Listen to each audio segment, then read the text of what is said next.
It's like something out of the show Breaking Bad if you've watched that, except for folks living along our border with Mexico. This is all too real to life. A flood of meth pouring into the U.S. from Mexico's drug cartels.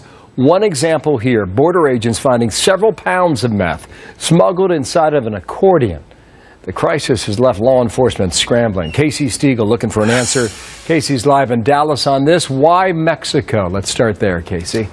Well, Bill, it's really interesting. Remember when the United States federal government cracked down on this several years ago? You saw these meth lab task force being formed all over the country. And then you had to start showing your driver's license when you went to your local drugstore to buy something like Sudafed because it contains pseudoephedrine, a primary ingredient in making meth. Well, law enforcement says that opened the door for the Mexican drug cartels who started bringing it in to fill a void in the market. Get this, researchers believe that about 90% of the meth on the streets these days now comes from Mexico because apparently smuggling this highly addictive drug across the border is quite easy.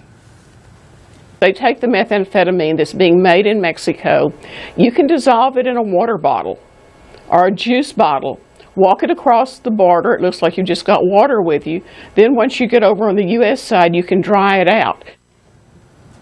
Sadly, law enforcement very overwhelmed with this problem, trying to figure out how they can address it to try and cut that supply coming into the country from Mexico. But it is a very arduous task, Bill, because it is, as you heard, so easy to get across the border. Big and important, too. Thank you, Casey Stiegel. Stay on it. Out of Dallas. Thanks. Martha.